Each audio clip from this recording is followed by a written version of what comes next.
Whoa. Almost slipped coming in the door. All the snow and ice that we got out here in Dallas. Let me ask you, my growers and friends, is it cold enough out there for you? Because I don't know about you, but out in the Dallas Fort Worth area this weekend, it got to 11 degrees. And I don't care who you are, that's cold. But you know what? Rain, sleet, or snow, a good gardener is always going to get out here and grow. So, in the words of Michael Jackson, it's time to be starting something. And that's going to be starting some seeds. Now, with that being said, I hope you don't mind me taking a knee because today we're going to work right here on the floor. One, because I got a space heater right here because it's still cold out there. But despite the temperature, there's a lot of seeds that I want to go ahead and get started because this being the last week of January out here in Zone 8B, I really want to go ahead and start my tomatoes. And now, of course, as many of you know, I do already still have about 12 of my compost tomatoes. Those were tomatoes that grew up out of my compost. I call them the fool around and find out tomatoes because I don't know what variety they are. But with that being said, I still want to have some of the special varieties that I enjoy growing.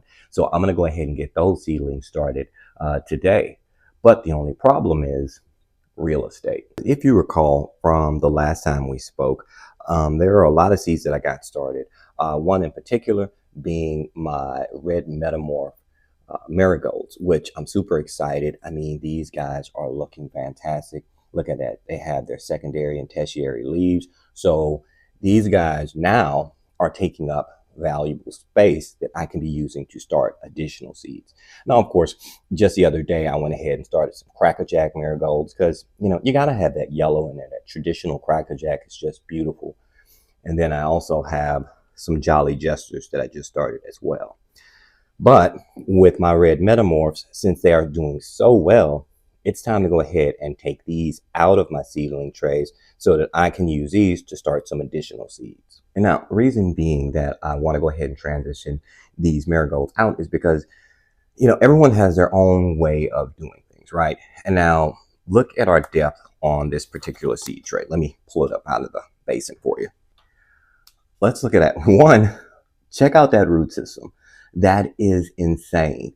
And that's the reason why I need to go ahead and transition these guys out, because all these little roots that we see down here, these are all water roots. And now, while these water roots are completely healthy and everything, they're not going to be our soil-borne roots, so they're not going to be as strong as something that's been pushing through the soil. So what I want to do is I want to pop these out of my seedling tray and then transition them over to what I like to call like their secondary phase. So this is just a nursery pot that I bought in bulk a couple of years ago. I'm going to transition them over into here, put a little soil down in there so they have something nice and coarse that they can push through and kind of make the seed structure, or not the seed structure, the root structure a little bit stronger. You know, because it's funny with plants. Plants are really like almost like a simile or a metaphor of the human condition, right? By having that trauma, having that resistance, something for the roots and the stem to push through, it actually makes it an overall stronger plant. Plus, let's take in consideration, it's still cold out here. Our projected last frost date out in the Dallas-Fort Worth area, I'm just south of Dallas, but our projected ending frost date would be maybe around like the last week of March or so to speak. Now, one thing I gotta say, even though I'm in the Dallas area, you know, and I give you a lot of Dallas-based or North Texas-based advice, remember, everyone's microclimate is slightly different. For instance, out here in my microclimate, I'm just south of Dallas, so believe it or not, I'm actually always about 10 degrees colder than the DFW. Reason being is because I have a lot of trees. I have a creek behind my backyard. So by having those by having that variety in, I guess, my ecosystem, it makes me just slightly a bit chillier. So with that being said, what works for me may not work for you. You know, my timing might not be exactly right for you. And that's why you have to kind of do what works best for you. But with that being said, I'm going to go ahead and take these marigolds out, transition them into these nursery pots and get things going. And now, if by chance you're wondering about the nursery pots that I'm using, yeah, I'm reusing these. If you're a beginner gardener and you're not sure where to start, I know a lot of you that are growing already may know this tip, but for my newer folks in the gardening community, we recycle. We use things over and over again. This is a plastic container that I got a couple of seasons ago, and all I did is wash them out with some good hot water and soap. Uh, and we're good to go ahead and reuse this again. Reason being, the reason why you want to make sure that you wash out your containers, any growing apparatus that you might be growing, is you want to make sure that you're not potentially spreading disease like root rot or blight or anything like that. So always to make sure to wash them with a good amount of soap and water. You don't have to use any harsh chemicals or anything. Just soap and water would be completely fine.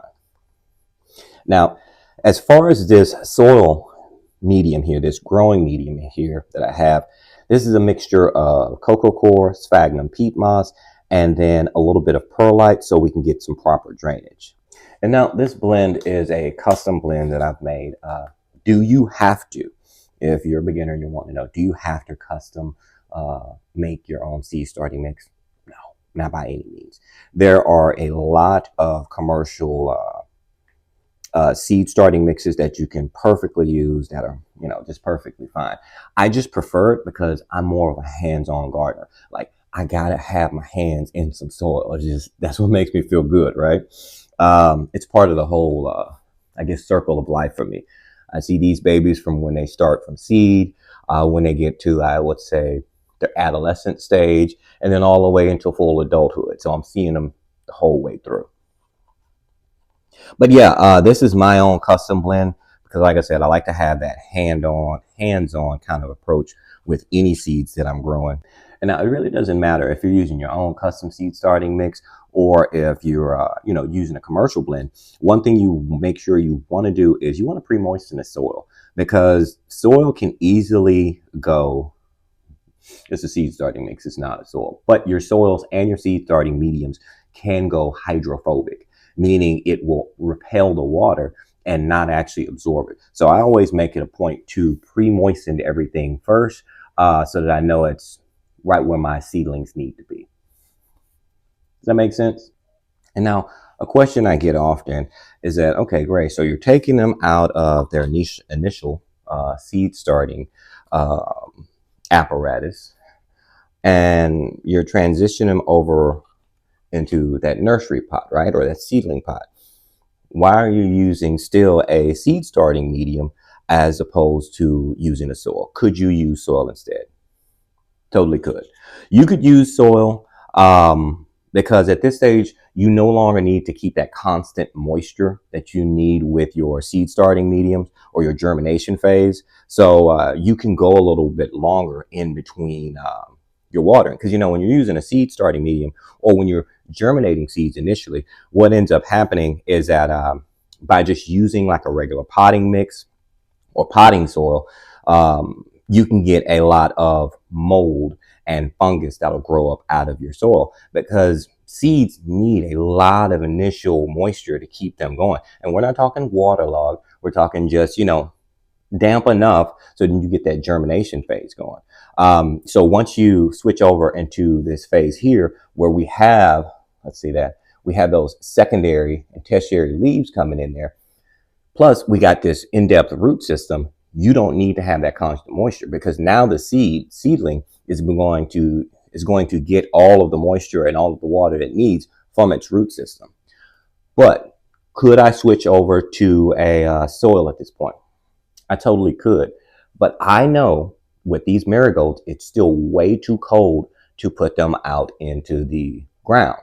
And since I'm not ready for that phase yet, I'm going to hold off on soil because it might actually have some NPK, those nutrients, to make this plant to really want to develop. So at this phase, I really don't want the plant to kind of take off on me. So I'd prefer to still go with a seed starting medium because it's still going to be inert. It's going to not stifle the growth, but it's not going to make this plant overdevelop because anybody who's grown marigolds before knows that that root system can easily take off. Let's go ahead and get this next young lady into place.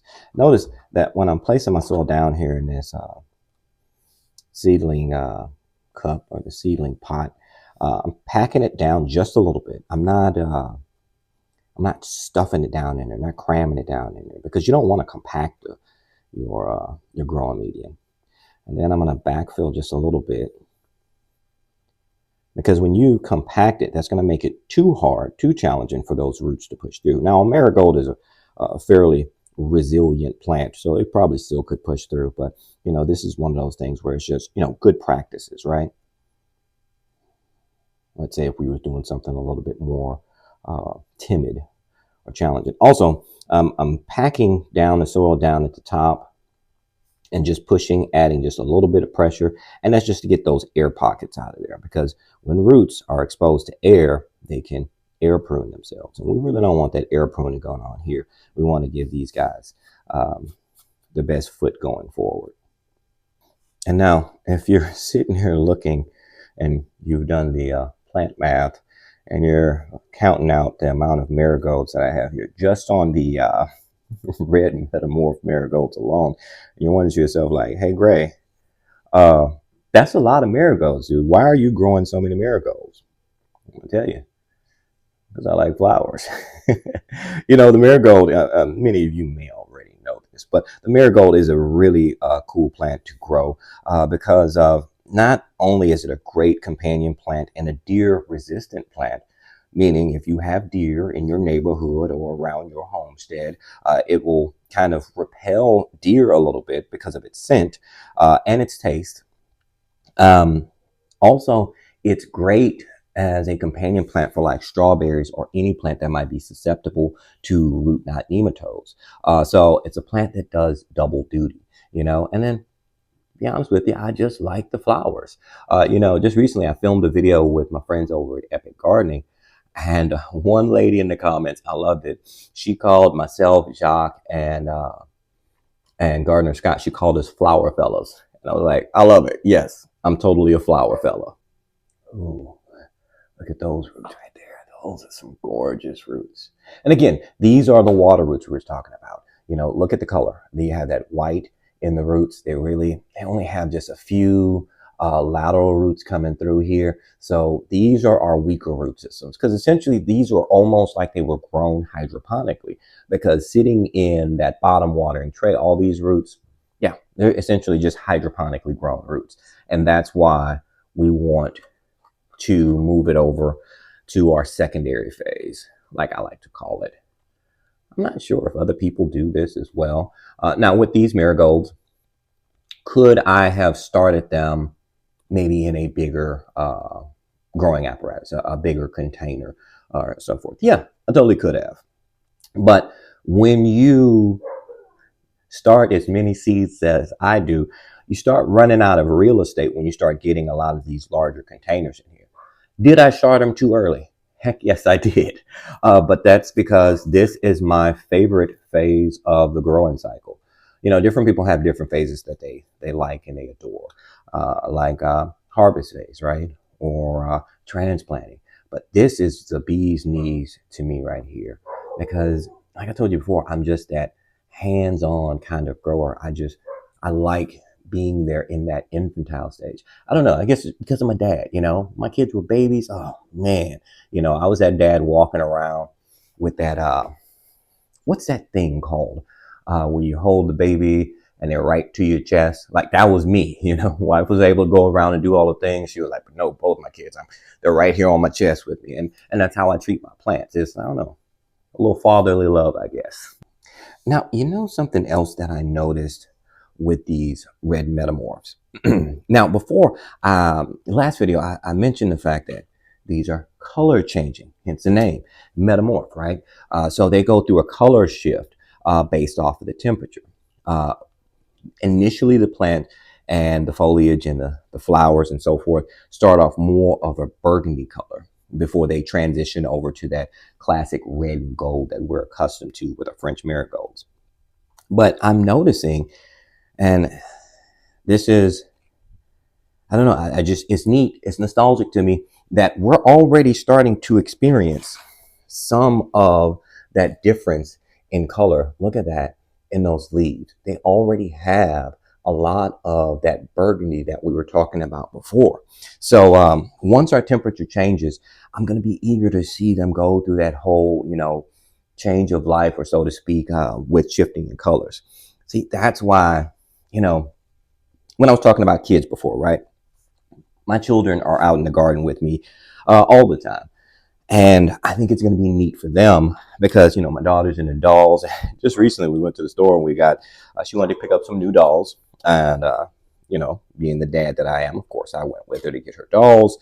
And she got some dolls where their hair can change color based off of cold water and hot water, right? Temperature change. And then my son with like his Hot Wheel cars and so forth, they are going to get a kick out of it. And I want to see that joy on their face. And I'm going to get a kick out of it too. I'm going to smile and giggle. Yes, I'm a guy that giggles. I'm going to giggle once I see them go through their transition as well. So that's what I'm excited about with these red metamorphs. And now these red metamorphs have all been potted up and are good to go.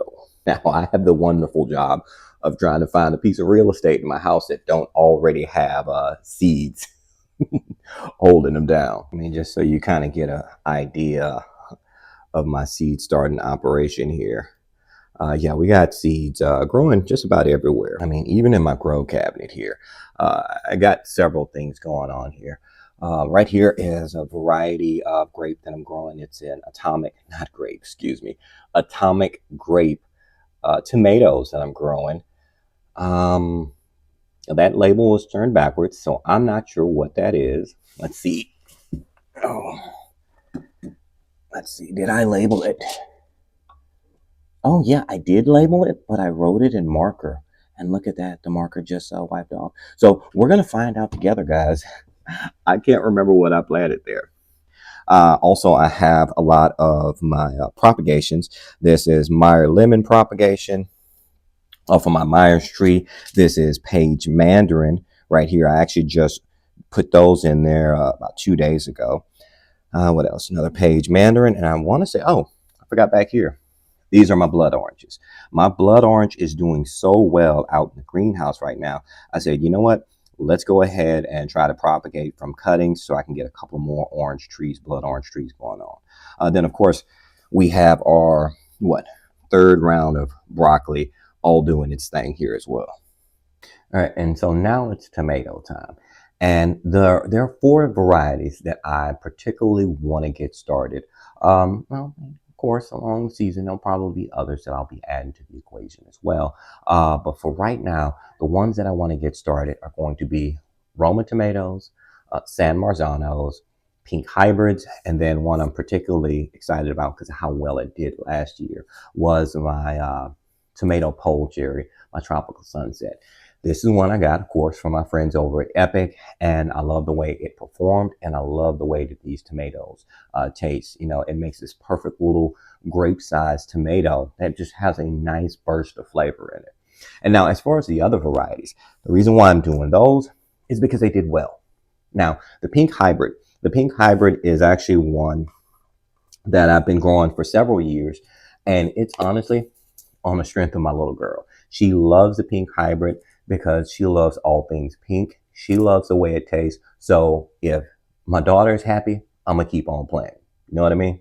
And now the Roma tomato that I was telling you about, the reason why I'm growing it, this goes back to my gardening roots.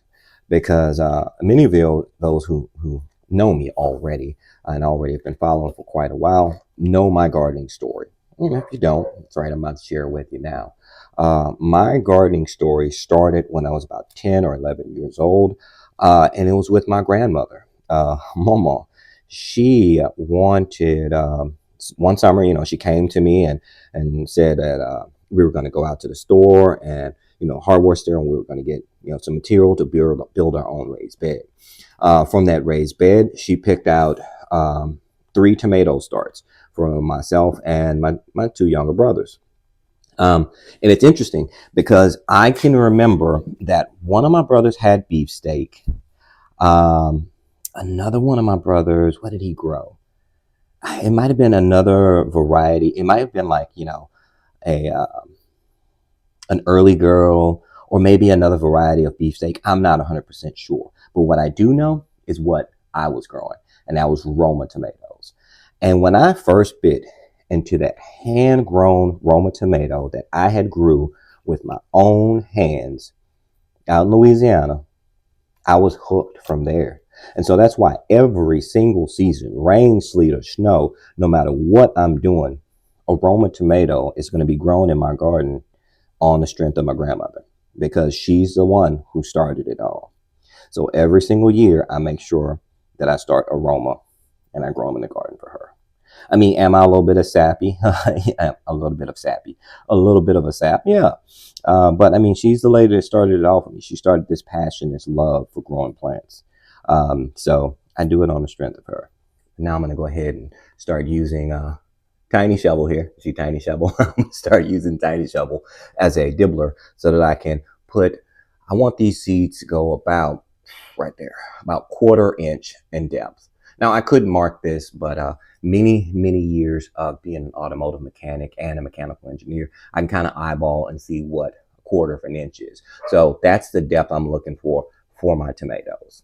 But yeah, going back to histories and origins, for me, it's not just on the strength of my grandmother. Yeah, she may have got me started with growing fruits and vegetables and so forth, but there's a love for plants deep within my family, deep within that brown and bourgeois.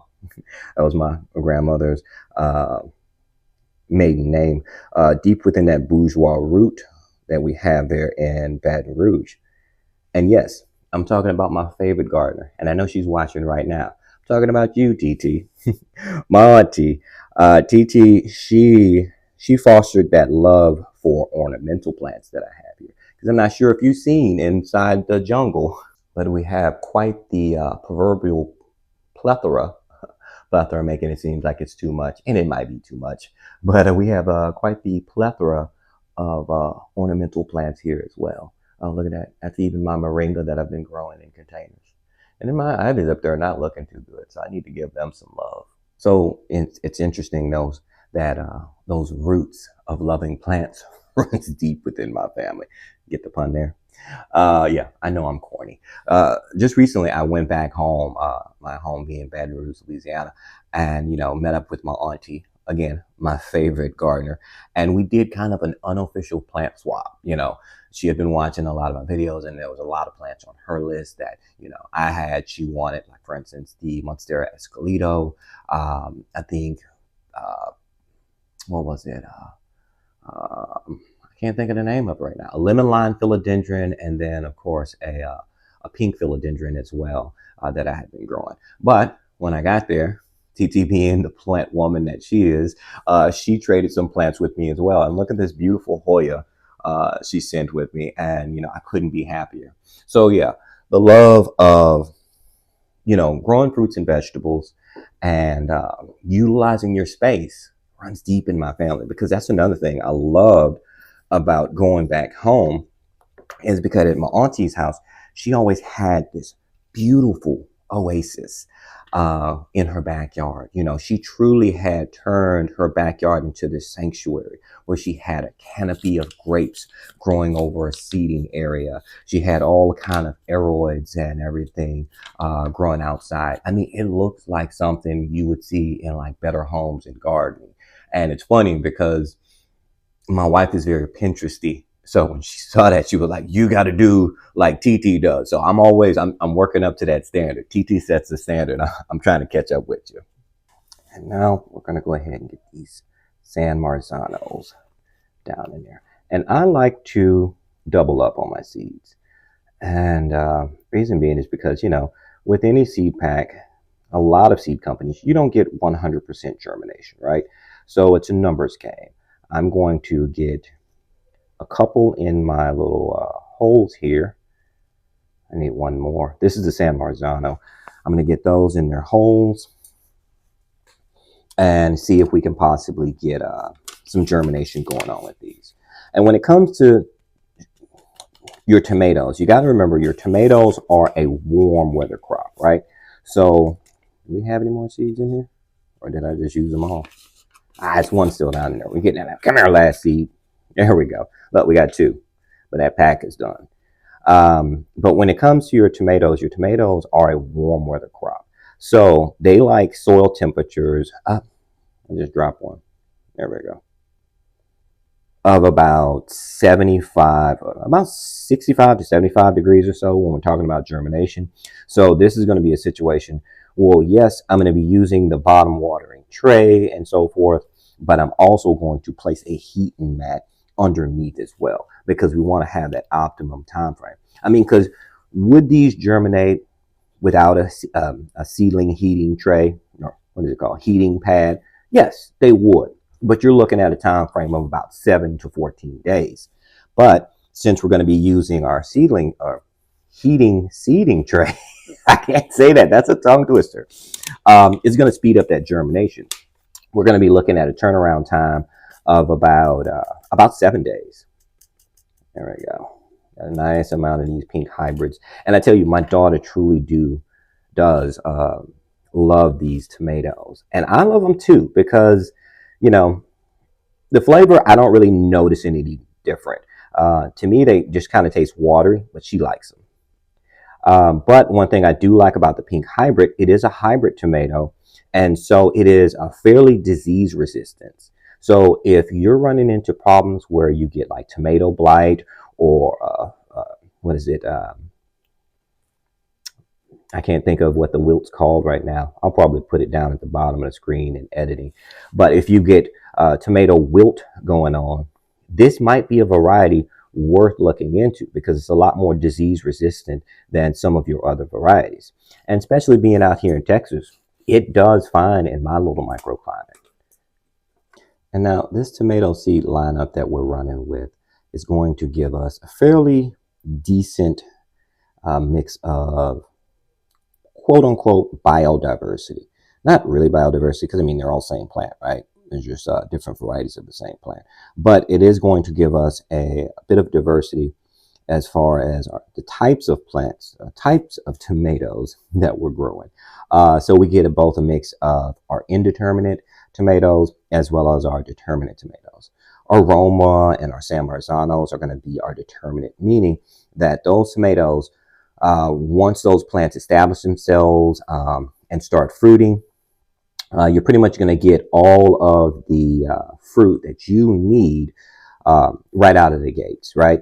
It's going to be kind of like a one and done. You know, it'll do all of its flowering, then all of its fruiting all at the same time. This is great. If you're someone who likes to make like sauces and so forth, this is great because you get a nice big harvest all at once. But then by incorporating your indeterminates, which are your vining tomatoes, they produce all season long. So you'll get a bunch of tomatoes that will come all throughout the season. And so if you're looking for like tomato snackers, you know, where you just, hey, you want to eat a fresh tomato off the vine, or you're looking for something that, you know, you can easily, where's the seeds at? You know, I just realized I actually ran out of my tomato pole cherry tropical sunset. So I guess I need to place a new order over on Epic Gardening. So yeah, so these are actually not going to be planted today because I didn't realize I was completely out. So I'll be ordering these today. So that's a little happy accident, right? But such is life in the wild world of gardening. But all we're going to do is pivot. Right now, what I'm going to do is I'm going to be switching out those tropical sunsets, going over to one of my beefsteak varieties. So that's what I'm getting in my seed starting tray here. And there we go. We got these girls all good to go. So we're going to find a nice spot that we can place them. Like I said, we want to be on that heating mat. And I'm going to place my grow light right above it so I can warm that soil up for these tomatoes so we can get them going. Because if these tomatoes are anything like my wonderful compost tomatoes, they're going to grow fairly vigorous, fairly fast. So I'll be probably transitioning these to that next phase like I did with our marigolds, transition to the next phase until they're ready to go out in the garden once the temperatures warm up enough.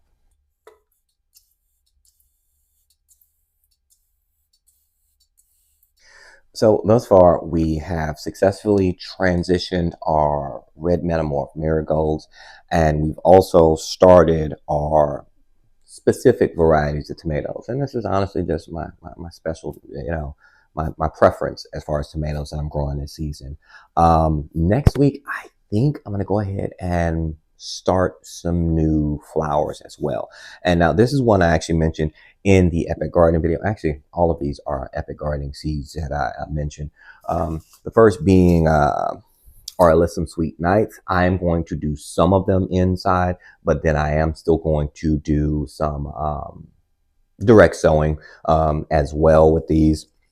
I'm going to be also starting my Echinacea Purple Cone flower, and then my Echinacea White Swan as well. So I'll probably be starting these, like I said, all three of these, I'll probably be starting indoors, but then also doing some direct sowing as well. So while I appreciate you hanging out with me here, but before I let you go, I got to tell you, there's another seed that I'm really excited about growing, but this one is 100% gonna have to be direct sow. And that's just because they don't really care for being transplanted. And that's gonna be my black velvet nasturtium.